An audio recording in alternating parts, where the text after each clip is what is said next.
Awesome. Hey, welcome, welcome, welcome. I cannot tell you how fired up I am that you're here today to check out this fantastic webinar called Can You Build the Perfect Salesperson?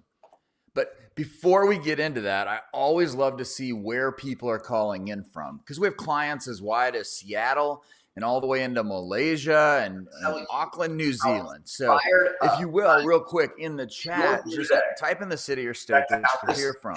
Love to see who all showing up. Salesperson. But before we get into that, I always love to see where people are calling in from because we have clients as wide as Seattle. Yeah, this is all the way into Malaysia. I cannot wait to actually talk through this process with you and how we have figured out how you can build the perfect salesperson.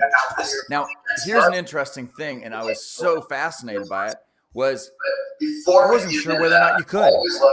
So we're going to jump in today and we're going to talk about this just unknown thing that I don't think anyone has ever been able to scientifically prove or put a process to that can absolutely elevate your sales team regardless of how skilled they are today. So let's jump into this and we'll talk about the findings from the State of Sales Skills in 2024. Our engineering excellence report. So I want you to know that this is the one thing I'm trying to get through here today is that you can build a sales team that outperforms your competitors, exceeds quota without overpaying for new salespeople or buying lead gen services. And this is based on our proprietary analysis of just under 13,000 salespeople in 2023. So this is something that you can really lean into as data-based rather than just gut and opinion. What are we going to talk about today? So first, I'm going to tell you right up front who this webinar is for and who I think will get the most value out of it. We'll talk a little bit about the current state of achievement, or as you'll see, lack of achievement in sales. I want to explain to you my hypothesis that led to this research, and then what we found in our data analysis.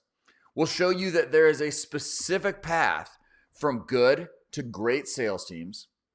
And we're going to talk about how you can implement these learnings in 5 simple steps.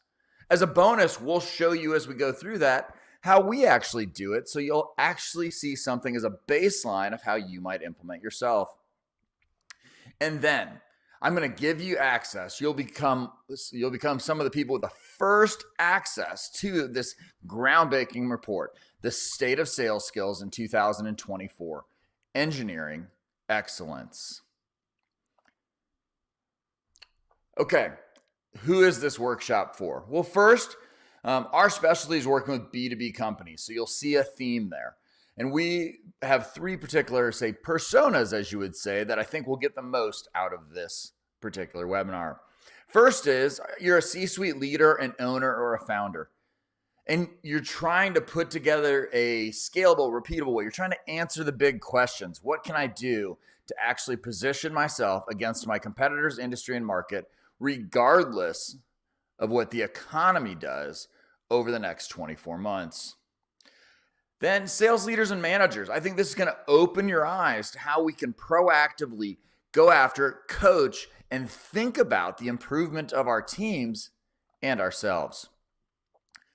And then we're going to talk about, say, the sales enablement side of things. How do you actually go through and enable the teams based upon the data that we're going to provide you and the data that you'll get access to in order to improve the performance of your teams?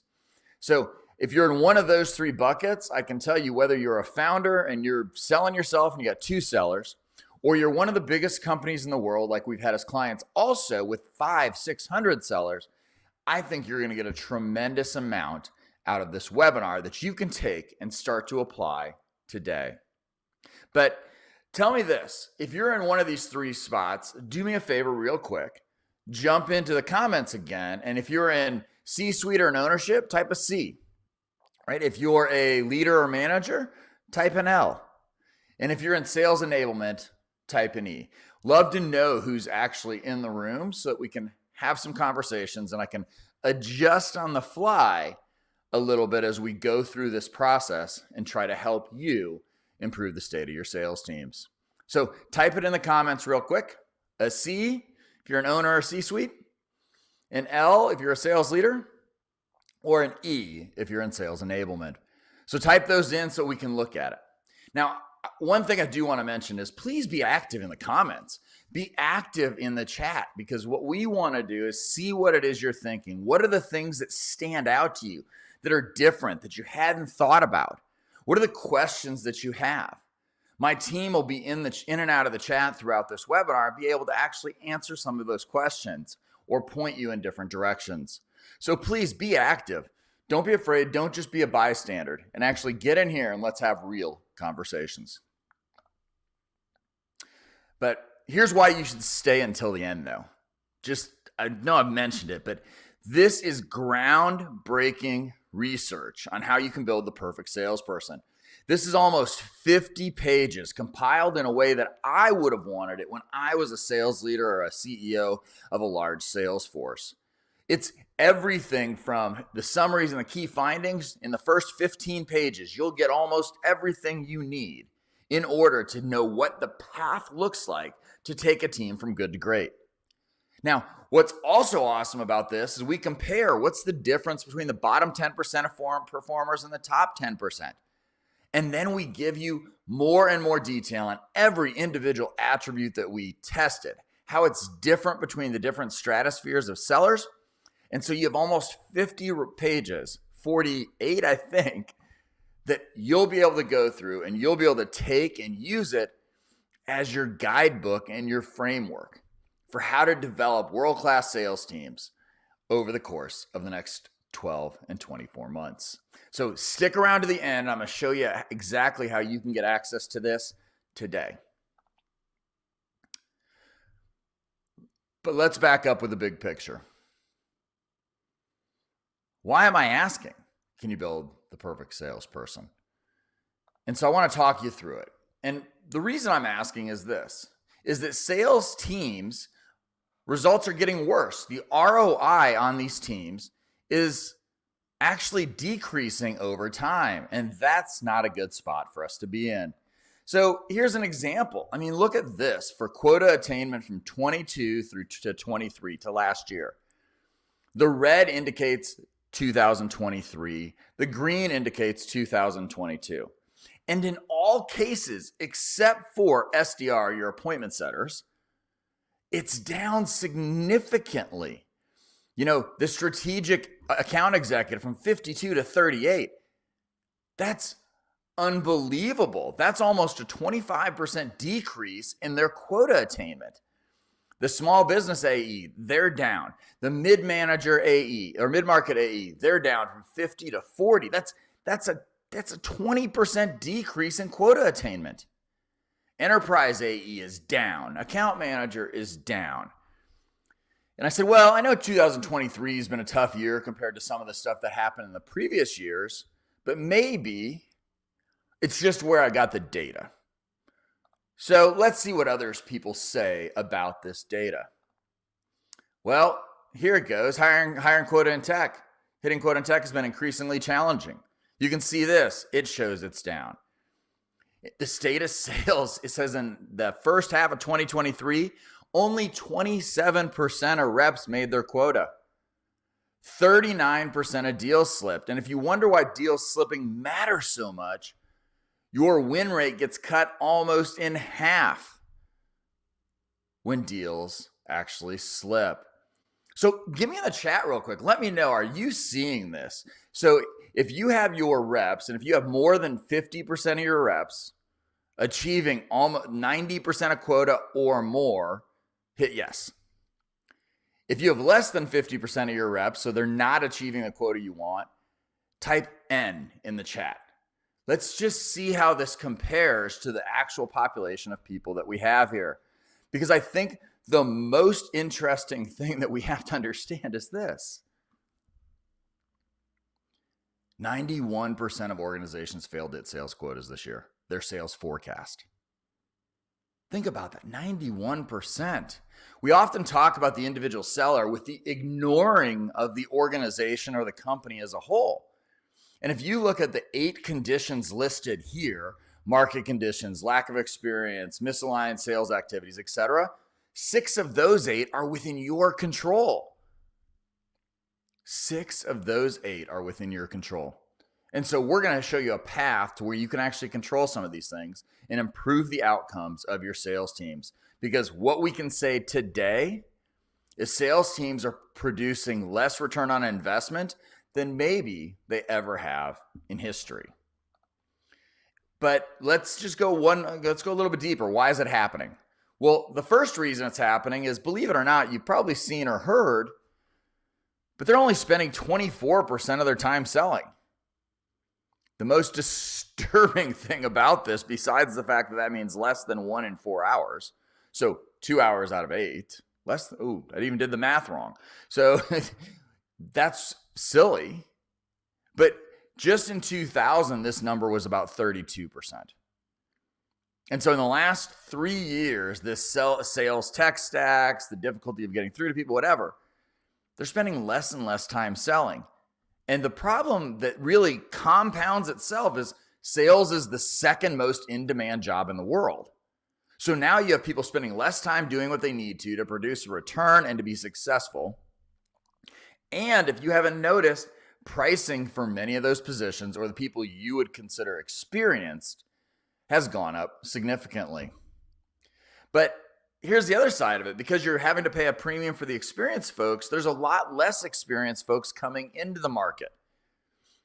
We have less experience selling. I mean, think about it this way. Even if you took 2 people of the exact same kind of ilk at 10 years, and they're only spending 24% of their time selling, how much longer does it take them to get up to speed?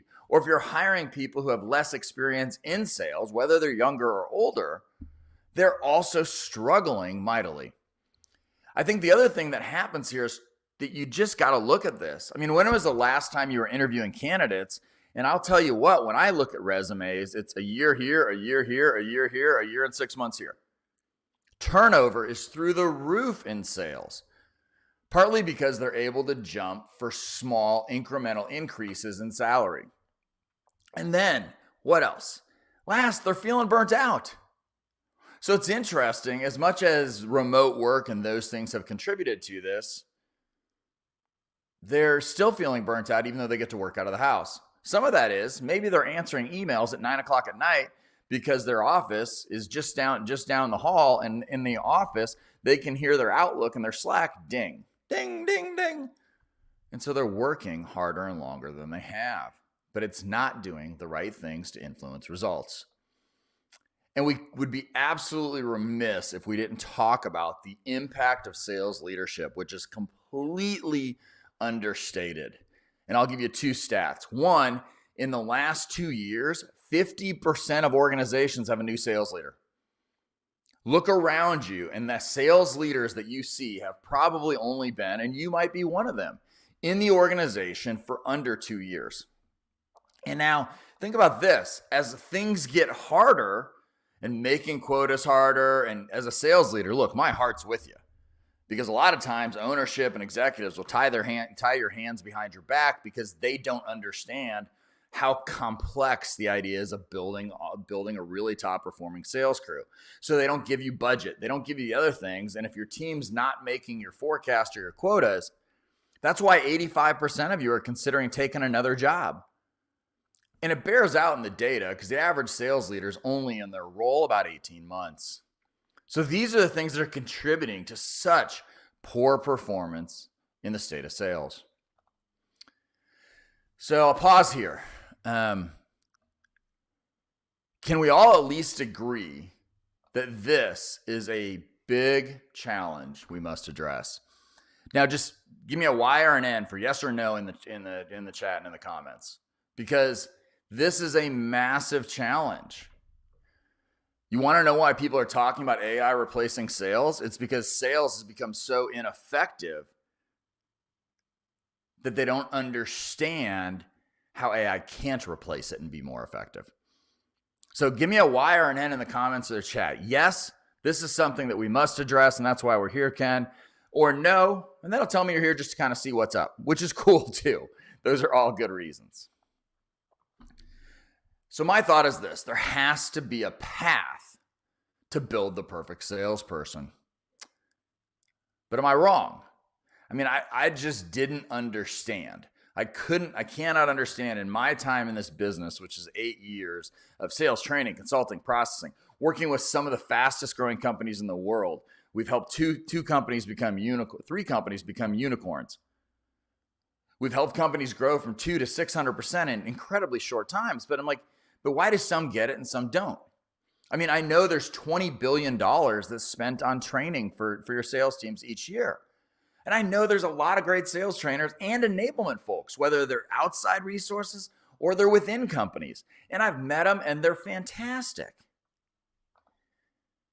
Companies want their people to succeed, right? That's the course that we think we set up, or the agreement with them. So it led me to just really kind of be befuddled.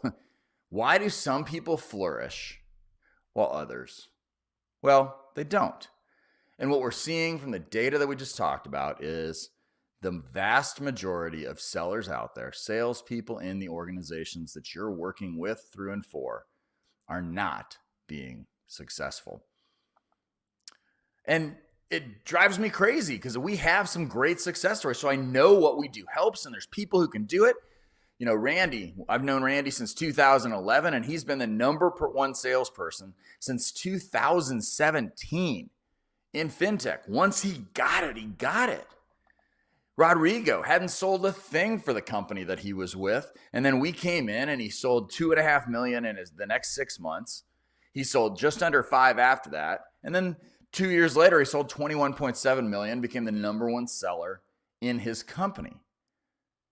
And he sold more than $70 million over the course of 5 years. That's just one individual seller. Can you imagine how fantastic it would be if you could get one person to push up that type of success? So I know we've had success, and it's still just, I'm like, but why do some of these people flourish so much and some struggle? Well, over the course of the last few months, I finally had my aha moment. So in 6 months, I've been talked to over 100 CEOs. And here's what the problem comes down to. They think sales is an art. So what does that look like in real life? Well, you, sales manager, leader, CEO, anyone on this call, maybe you're hiring because of the rep's previous client base. Maybe you're hiring the rep because you're only hiring reps with previous experience in your industry.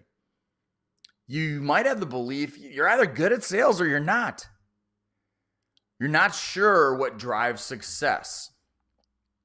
You need entrepreneurial people. And most of the time, that means we don't have sales processes and things dialed in, so somebody has a framework to follow. And in some of the more complex sales where we need pursuit teams and subject matter experts and teams in pursuit of deals, they tolerate the gift of gab and the lack of technical experience. It's seen as a necessary evil. And partly that's because their lack of success in hiring. Well, I had always argued, I'm like, no, sales is science, sales is science, sales is science. And then I realized something. Nobody ever asked me to prove it. So now I want to prove it. So remember this, the last thing, if you're playing every call by your gut, there's not a specific framework, intent, pre-call planning, it's also an idea that, well, sales is an art. So here's my hypothesis that led to us doing all this data analysis. My hypothesis is the act of selling is mostly science. Now you wonder how I can say that. I can say that for a couple reasons. One, the art of selling can be systematized to make the buyer respect, value, and trust the salesperson. So that's first. The art of selling can be systematized to make the buyer respect, value, and trust. Notice how I say respect, value, and trust, not know, like, and trust. Next, this is true from the conversation to the close of a sale. We can systematize how a seller interacts with their prospects, leading to a much higher percentage of closed deals.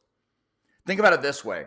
If 3/4 of the things within a sales process are structured, systematized, and you can follow them, that allows that extra 25% to be art, to be the how good are you at applying the things? How do you add value, those types of things. But without the systematization of it, we're relying on that small percentage to actually carry us through all of selling. And that's a problem. So my hypothesis is the act of selling is mostly science. So if I was going to prove this, what am I going to do? And actually, let me digress. If you think selling is a science, put an S in the comments. If you think it's an art, stick an A in the comments. Just your opinion. Because quite frankly, at this point in this webinar, I haven't changed your mind on anything. So whatever you're thinking is the right answer. So go ahead and drop that in the chat in the comments. So here's what I did. I said, okay, I want to prove that it's mostly science. And so first, I knew that we needed to measure competencies in skill sets across the 21 core selling skills. That was the first thing that we needed to understand. Second, we had to be able to measure the skill sets or attitudes around some of the intangibles. Because one of the things that gets missed when we talk about sellers is this. Their brain can get in the way of the execution of a skill that they already know how to do. But their brain makes them uncomfortable, so they don't do it. So we have to figure out, can we measure some of those intangibles that might get in the way of absorbing new skills? Next, using the most recent data. I said, you know what? There's plenty of stuff where they talk about sales skills and what should have been done for the last 50 years. But I said, I want to only analyze the data on what the difference is between the top and the bottom and all the different stratospheres of it from 2023. Which then created this challenge that we have to make sure we segment the sales reps according to skill set level. How good are they at each of these skill sets versus other performance segments? And then I needed a large sample size. If this sounds like a daunting and challenging task, you're right. I called up a good friend who's actually in Asia, and I said, hey, you want to create this evaluation for me? Or not for me, with me. You want to do this thing? And he's like, nope, sounds horrible. Because he knew how complicated and crazy it was. So what did I do? I turned to my partner. I have a partner called Objective Management Group. An Objective Management Group has been doing evaluations and assessment of salespeople for more than 30 years. They're largely considered the number one sales assessment for interviews and candidates in the market, and they've held that status for so long. So what I did is I said, okay, Objective Management Group, let's work together, and I'll use your data, and we'll analyze it, and we'll figure out whether or not we can actually build the perfect salesperson. So what we did, we narrowed down a pool of 2.5 million people over the last 30 years to 12,744 evaluations that were conducted in 2023. The average evaluation of a salesperson lasted 46 minutes, which means that it was just about 9,500 hours that sellers sat in and took these evaluations about their skill sets. We took a worldwide industry agnostic view. When we work directly with clients, we can break it down directly to the industry. But I really wanted to keep this and say, okay, largely, what do we know to be true? There were 170 attributes that we were able to compare. That's an insane amount of data. We analyzed the skill sets in 5 different levels of sellers, and I'll explain that in a minute. And we had one question to answer, and that was it. Can you build the perfect salesperson? So without further ado, let's jump into it. We're not going to go deep into all of the learnings because there's just way too many of them. But I want to give you a taste of how you can take and apply even the information just from this webinar just today. So first, I said, let's look at the top 10 differences between the bottom sellers, bottom 10% of sellers, and the top 10% of sellers. That's what I want to know. Like, what is the gap that we have to overcome if we want to take somebody up the levels and take them from good to great? And what I found was fascinating. So in the top 10, there's a few things going on here, right? And you can see it's qualifying and sales process and farming and selling value, supportive buy cycle, which I'll explain in a bit. Comfortable discussing money, reaching decision makers, commitment, social selling, and closing. So what's interesting is I wanted to answer the question, how much better are they at each of the different attributes? How much better are they? So what we found was this: the top 10% of sellers are 3 to 7 times more skilled. They score 3 to 7 times higher in each of these skill sets. So that explains a lot about why the top 10% are so much more successful. But look at some of the attributes that are listed here. Supportive buy cycle. That's about how you buy and make major purchases in your life. Comfortable discussing money. Commitment. So 3 of the top 10 aren't actually the fact that they're better at a specific sales skill, but they have the grit and the mindset to be able to execute. If you look at commitment, 477% higher level of commitment to their own success. So this started to unravel some stuff about what we were looking at. Like, can we train on individual attributes, or what can we do? Which one of these, if you were looking at this list, which one of these do you feel like your team needs the most help doing? Because it's always interesting to me to see whether or not the data lines up with what your gut feels. Because we can tell you this is the data from a large pool, which means it won't be specific yet for your company. But which of these top 10 differences do you think your team needs the most help with? And then second, did we miss something? There's a lot more attributes, but do you think there was something else that you're surprised didn't show up in the top 10 differences? All right, so now we'll take this data and we'll say, what are companies missing? Like, what's the problem? Because the truth is, the way that we look at hiring, coaching, and training sellers is off a little bit based on what we found. So first, skills are synergistic. Combinations of skills lead to results, not individual skills. Like social selling, CRM, consultative selling. They add to each other the ability to be more successful in each. If you're very good at sales process, you tend to be better at reaching decision makers and negotiation. So here's one thing the companies and sales trainers all throughout the world are doing wrong. They're teaching a single skill set. They're not combining them to get the synergistic and the compounded impact that you can get. They're teaching a skill like closing, but they're not teaching the things that are synergistically tied to closing to help improve the adoption and the success rate. Second, coaching. Now, this blew my mind. Absolutely blew my mind. There is no difference in the coachability of the elite versus the weak seller. Let me say that again. There's no difference in the coachability of the elite versus the weak seller. That's just amazing. Because isn't that one of the hiring criteria that you hear so often? I want to hire coachable people. To the point where some have I don't know if you can say it out loud these days, but it's at least a subconscious rule where they want to hire athletes because they were coached in success, etc. But man, if there's no difference in the coachability, are we looking at the wrong attributes to determine who could be on our team? Relationship building. Man, so this is one of the things, like the gift of gab and those types of things are what we talk about. But think about it this way. Out of 29 skill sets, it was ranked as only the 24th in terms of importance. As in terms of the difference in the ability and the skill set of the bottom 10% to the top 10%. It was 24th.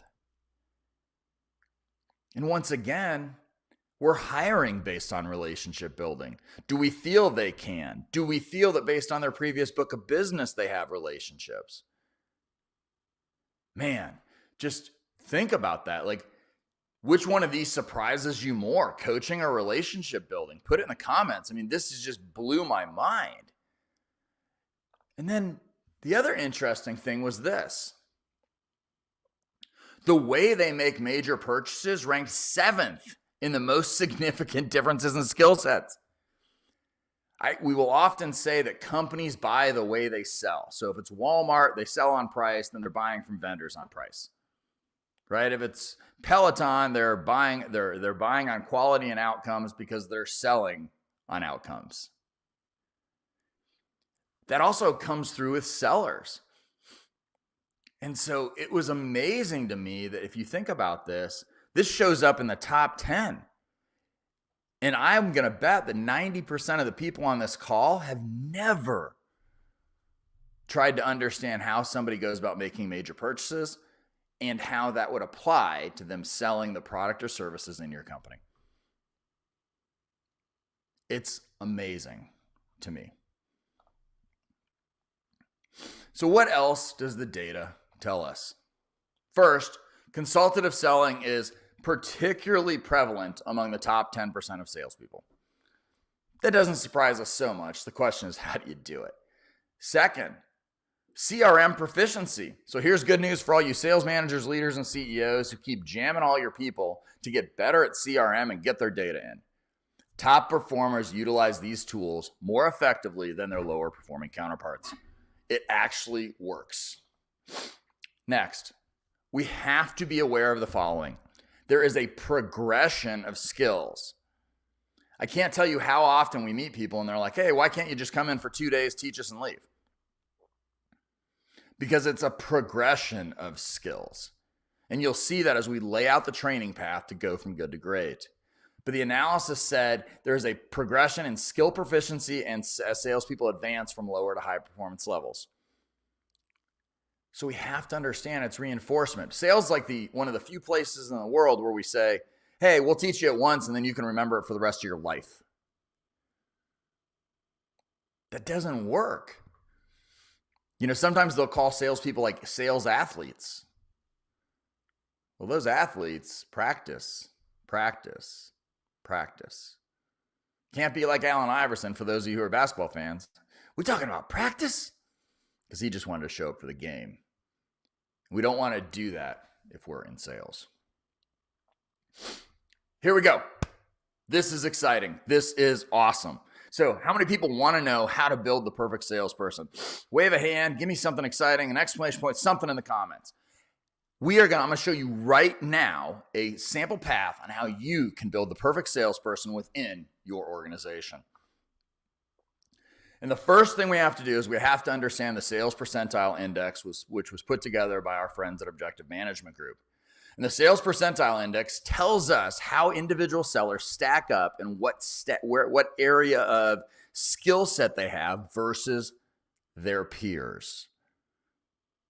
Because think about it this way. Don't you want your sellers to be better than your competitors? Because that's how you'll be able to understand and outperform them. So let's look at what the sales percentile index looks like. So first, we measured the bottom 10%. We consider anyone in the bottom 50% of the sales percentile index what we would call a weak performer or weak skill sets. We figure anybody between 50 and 83% are serviceable skill set sellers. From 83 to 94% are considered strong sellers. And then from 94 to 100 are considered the elite skill set sellers. So these are the people who test the highest as far as the individual skill sets and how the total combination comes. And then we compare this against a pool of their peers so you can understand where you sit. So let's talk about how we can use the sales percentile index to actually structure training programs.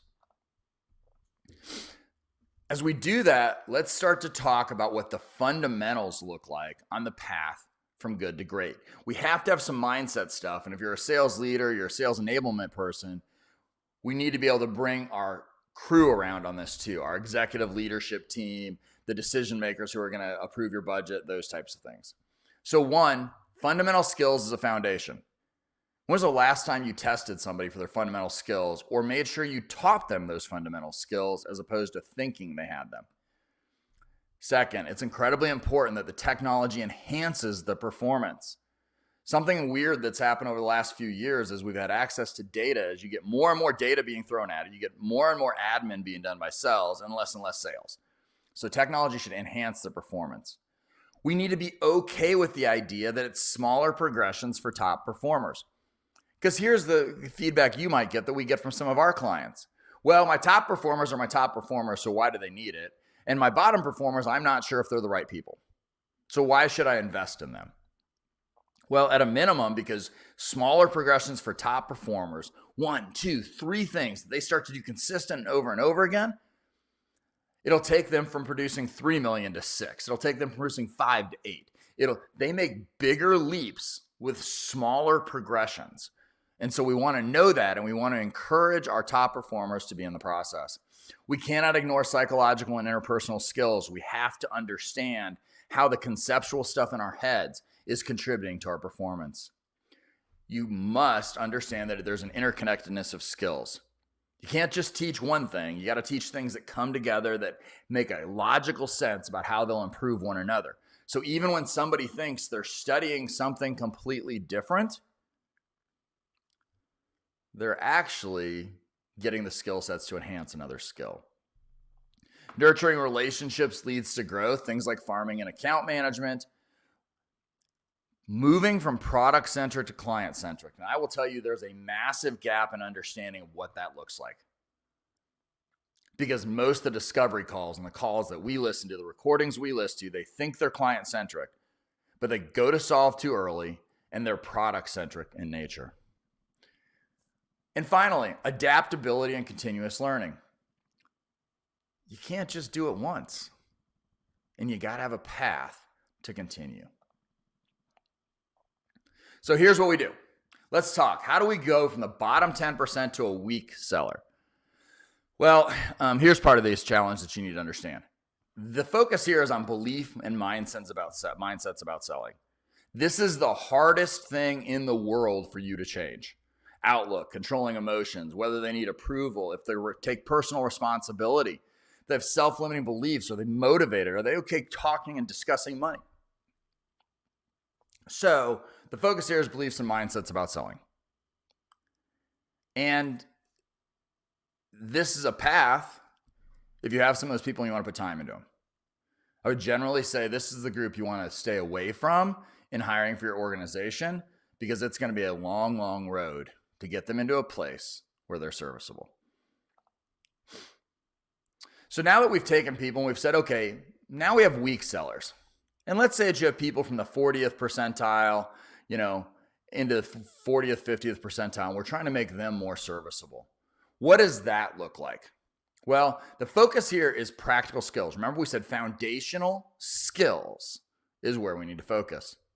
So you'll see things like closing. And the difference is to go from weak to serviceable, they'll become almost 100% better, right? The improvement's 91.67% on closing. They'll get 71% higher on the skill sets of reaching decision makers, which, by the way, there's a 347% improvement in win rates and close deals when you're able to reach decision makers. And then there's social selling. And social selling is not just what you think it is about LinkedIn. It's about the awareness of your social network. Sales process. Sales process complements so many other skills, and the improvement 65%. Comfortable discussing money, consultative selling, and qualifying. These are foundational skills that would take your team from weak to serviceable. Now let's say that we have people who are all starting in the top 50% of sellers.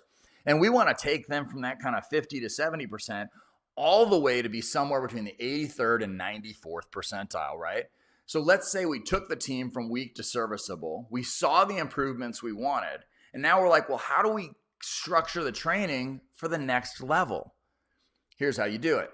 You work on a progression for stronger sellers involving honing their advanced skills.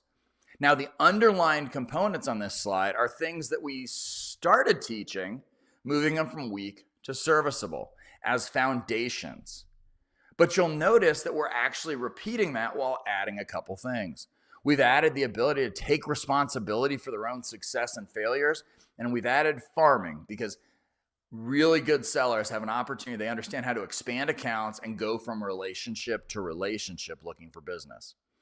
But we continue to improve. Look, closing was almost 100% improvement from weak to serviceable. Now it's 47% from serviceable to strong seller. You'll see that reaching decision makers.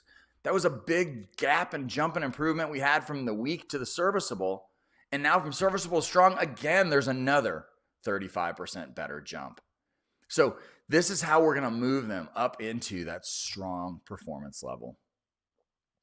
So what does it take to go from strong to elite? What does it take if you've got some of these people? Well, the elite seller is focused on refining and mastering a diverse set of skills.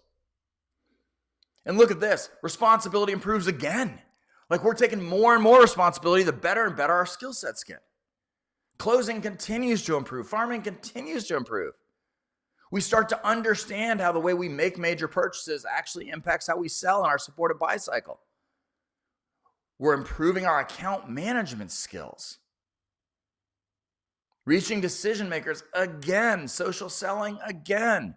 It's iterative, and you can see that as we go bigger and bigger, yes, the improvements are smaller and smaller, but the impact on revenue can be exponential. The training program like this is compounding in impact. You'll typically see that any training program is not going to see any meaningful move in your actual win rates and results for about 6 months because they have to adopt it, understand it, enhance it, and take the compounding effect. So that gives you an idea, like it's super cool. And we can actually do this where we take it from your team and we say, you've got 10 sellers. Let's see where they fall. Let's see who should be where, and let's see what that progression should look like. So there's different ways you can do this, but let me show you how you can implement this in 5 simple steps, and then what to do and how we do it. So 5 steps. First, know your starting point. Second is you make change management easy and high impact. Make it repeatable and scalable. You have to drive success early and then optimize for winning sales. Don't just leave it there in a vacuum.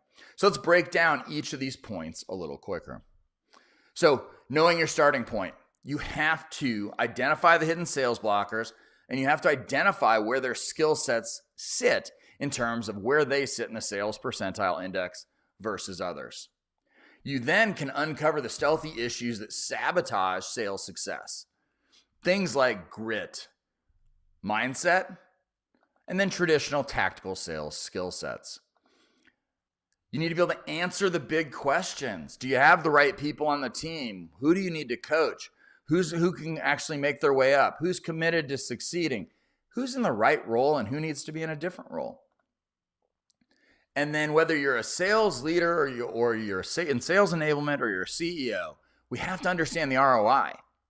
I think the fundamental challenge that most of the sales training world has is they don't actually put an ROI number in front of you.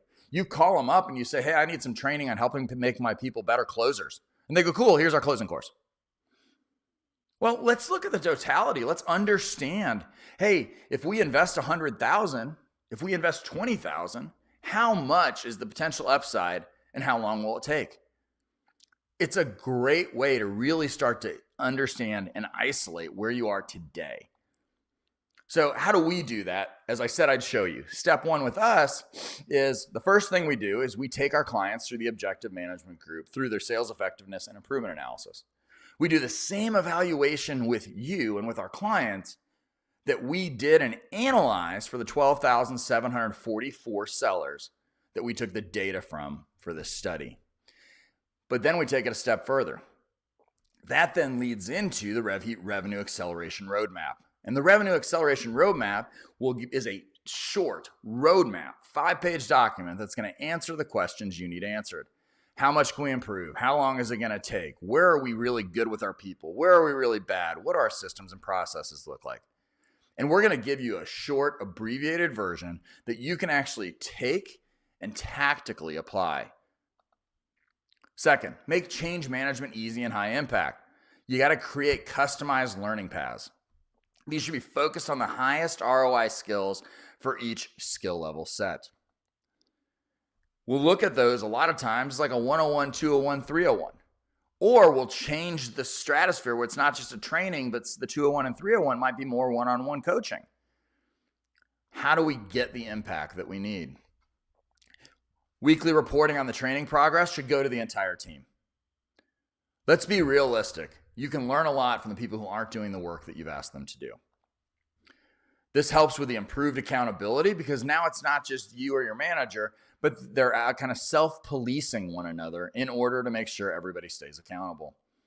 And you can do this if you do it right. You do it in micro learnings with a crisp daily 20-minute routine for more sales. There's something called the Ebbingham forgetting curve, which says you forget 77% of what you learned just 6 days later. So you've got to compile the ability that daily and weekly, we just teach small concepts that you can then apply. So step 2, here's how we do that. We do that through the RevHeat Academy, which is where our courses live, our social stuff lives, our calendar lives for the training, the consulting, the coaching. And the RevHeat Academy provides us the ability to actually put everything in one place and harness the success of the team, and actually helps to benefit them to move forward in a meaningful way that provides reporting to management and leadership so that they know that the investments are being used appropriately.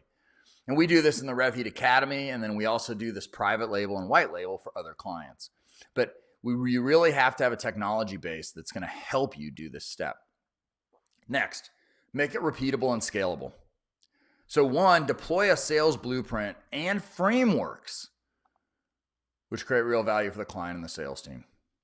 It needs to be a transparent strategy across the organization so anyone involved in sales understands it, whether or not they're actually a quota-carrying member or not. This is a path for you to become a trusted corporate partner with your prospects and clients, and provides a clear course on which you can win as many sales opportunities as possible. So this is how we exercise on the idea of some of the assets and things we use when we're talking about putting in a transparent process.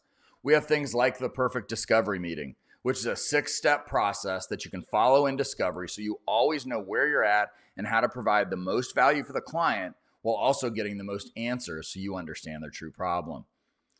In addition to that, we have the methodology, which I wrote a book on in Strategic Selling Unleashed, and that's our opportunity to close roadmap. And so that's a fantastic methodology that helps you improve your opportunities right away. And then we even have things that are client facing that are the frameworks that our clients use. And that is things like our needs brief. How do you build a business case that your champion or ambassador can then take to the decision makers when they blocked you out? So we have these types of frameworks and tools, and these are the types of things that are necessary for you to be able to accomplish that.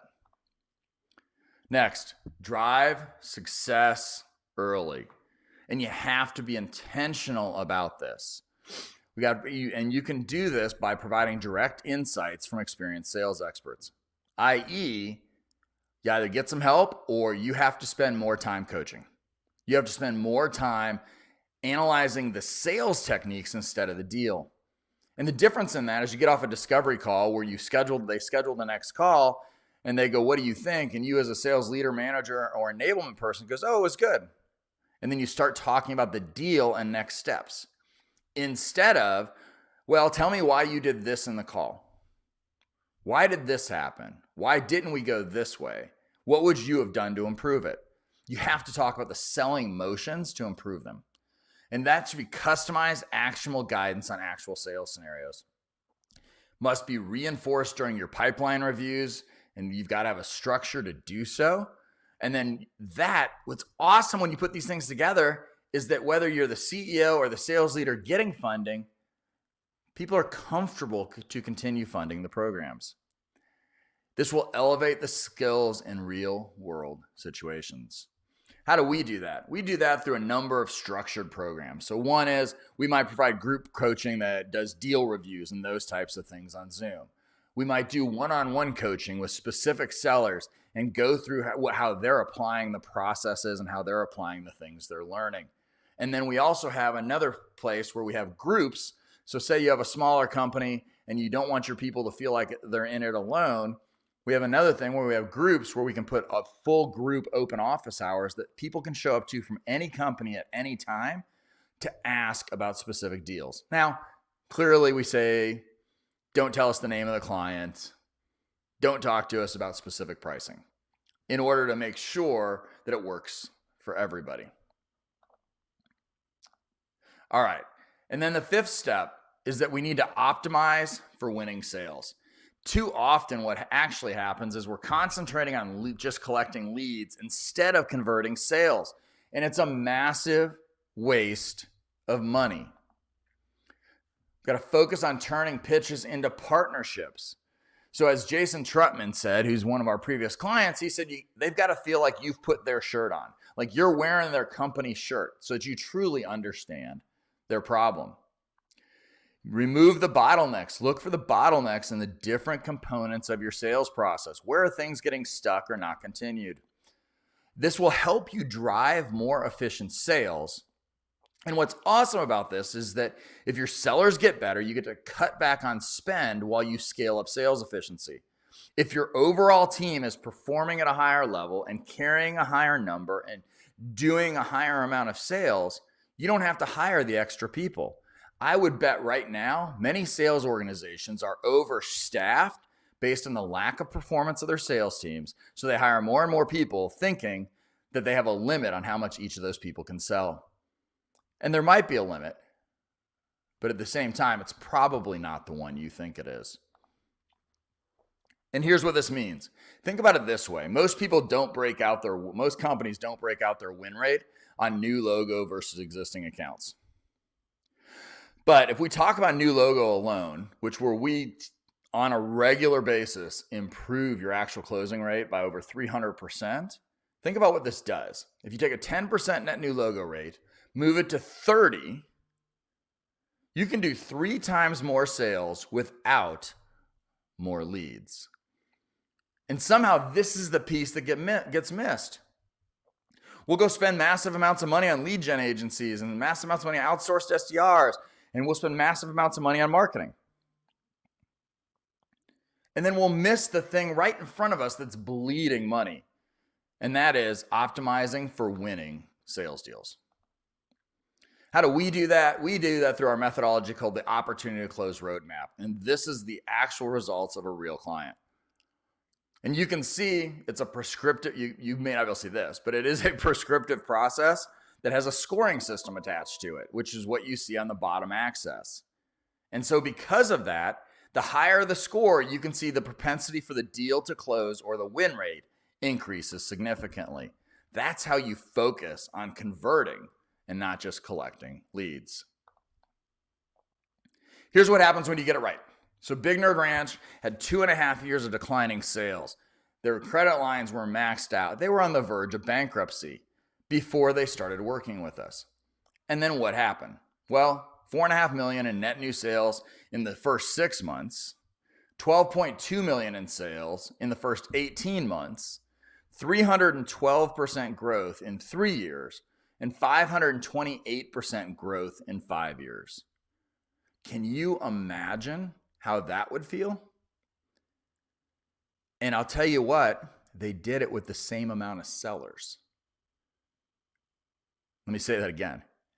They did it with the same amount of sellers that they were doing before the 528% growth, because they focused on converting rather than collecting. And then ultimately sold it to a New York Stock Exchange listed company. It was a great growth pattern and a great exit for that leadership and management. So here we come to it. You can get the most awesome report, the State of Sales Skills in 2024, Engineering Excellence, by messaging me skills on LinkedIn. If you're watching this on LinkedIn right now, you can literally just click my face and go straight to my profile after this. And in doing so, message skills, and I'll send you the State of Sales Skills 2024. The other thing you could do if you'd like is you can go to revheat.com / I always get those goofed up, skills 2024. revheat.com skills 2024. So you can go get that there. the state of sales skills. I promise you, it is the most awesome report you've seen. I've absorbed and taken all of these in for the last 25 years, and this by far is different than anything that I've personally ever seen. Now, with that being said, there's two ways that you can go about going from good to great or building the perfect salesperson. One's with and one's without help. So what I thought I'd do is just show you kind of our process, because our process actually allows you to exit at any time. And so it's a little bit different than what you're used to. You may assume that when you hire somebody like us, that you hire them and that you're in this long-term contract and all these things have to happen and there aren't exit points. So with us, that's not true. First, the sales team evaluation. That's the process we have to go through to set the baseline for where we are today. Where do your people rank in terms of sales percentile? And what are the specific attributes that they need to improve to be successful in your industry and company? From that, as we showed you before, the revenue acceleration roadmap is a part that comes out of that. And so that's the second step. Or you can take the evaluation and walk away and do it yourself, which is totally cool as well. So let's say that you continue down the road and you actually say, yeah, I want the revenue acceleration roadmap. Well, then you have a couple options there as well. One, we can help with course design. You may want something completely customized, white labeled, and perfect for your organization. We can help you with that course design. Or we can help you with sales training, consulting, and coaching. We can come in and we can actually provide that supplemental resource that you probably need because you're understaffed and under-resourced. Or your third option, after you've received the roadmap, is you can do it yourself. So you have another potential exit point. If we design the courses for you, help you implement them, put them in process, do the instructional design, we'll help transition it so that you can do it yourself. The sales training, consulting, and coaching, look, we don't believe in craziness. We have 3, 6, 12-month programs. Just depends on what you're trying to accomplish, what the size of the team is, what the actual things are that they need to improve on. And so we'll help you establish that up front with you. So that's the process with which you can see we go. And we don't mind if you want to get off the train at any given stop. But I'm going to make this a little bit more enticing, right? My team said, hey, what can we do? What are some stuff we can give away for free? So bonus number 1, we're going to give you the revenue acceleration roadmap for free, which means you can get through step 2 with only paying for step 1. It's $7,500 value. The revenue acceleration roadmap is going to do everything from telling you how much more you can sell to exactly how your team impacts the sellers, whether or not they coach them, motivate them, recruit effectively, etc. And then we're going to give you a specific roadmap on the specific things that in your industry and your company will move the needle fastest. We'll give you a list of 20 different things that your sales team needs to work on in the order of importance, specific to you. And you can take that knowledge, build it, do whatever you want with it, or ask us for help. Doesn't matter to us. All you have to do to get that particular bonus is schedule a call, and I'll show you how in a second. We only accept 4 clients a month, though, because it's a pretty large undertaking. So if you schedule a call, you can get the $7,500 revenue acceleration roadmap for free. Bonus number 2. So I'm excited about this. We're also going to give you personalized coaching outputs for each one of your salespeople, which we're going to actually show you where they fall and what it means if they have the will to sell, the desire, the commitment, what their mindset is doing to their sales to produce or sabotage great results. We're going to show you how they rank on their tactical skills, and we're going to give you the coaching advice so you know exactly how to have a higher impact with that team. This thing is awesome. And the way it works is this. It's a free coaching report for each one of your sellers, which is a $250 value per seller, meaning that for a team of 10, that's a $2,500 value. So we're going to provide that to you as well. And then, not quite done yet. The third thing that we're going to do is we're actually going to give you access to the sales talent acquisition routine. This is our hiring process that we embed in your company. We're not recruiters, but we have a rock solid process that's been based on research. This is a $5,000 value to access our STAR training, our sales talent acquisition routine. It's 91% successful at hiring stars. Think about that. What if you knew that every time you flip the coin on hiring somebody, there was a 91% chance that they'd be a top performer? That's a bet you'd take every day. And we're gonna give this away to you just if you do something with us and schedule a call today. So let's recap that real quick. Here are the bonuses. Revenue acceleration roadmap, a $7,500 value. That's going to give you the specific roadmap that you need on the changes in your organization, the trainings, the technology, the systems and processes to create and build the perfect salesperson. We're going to give you access to the salesperson coaching reports, which are $250 per person. That's a massive value. And think about how much more powerful you, your managers, or leadership can be in working with your team. Third, the sales talent acquisition routine. It's a $5,000 value. Sales has the highest turnover of any industry out there at 30%. So for a $5,000 value, it's totally underpriced. We've sold this and we've helped people actually implement it for $15,000, $20,000, $25,000. It's a fantastic way to stop the turnover problems that you have and start hiring people who can be successful in your industry and company. This will give you the roadmap, the action items to attract, build, and retain the perfect salesperson for up to 70% off. That's awesome. How many times do you see that where somebody comes in and says, we're going to give you up to 70% off for stuff you absolutely 100% need? So excited about this. So schedule a strategy call, schedule a one-on-one call with me. We're not going to put you through to our seller or our sales team. We're not going to put you through to anyone else. You, because you attended this webinar, get me. So message me on LinkedIn, strategy call. You can text me at the phone number you see, or you can send me an email.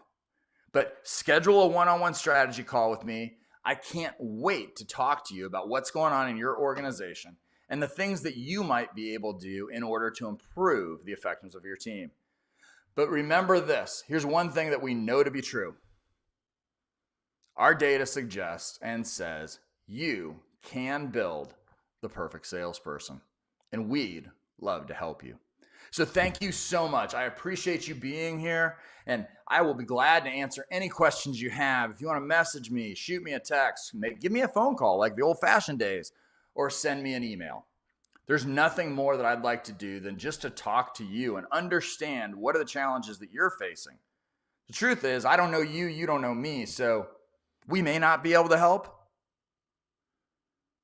But what if we could? What if we could give you and your team more job security? What if we could give you and your team more confidence that you can outperform and outgrow your competitors? So once again, thank you for attending this session of Can You Build the Perfect Salesperson?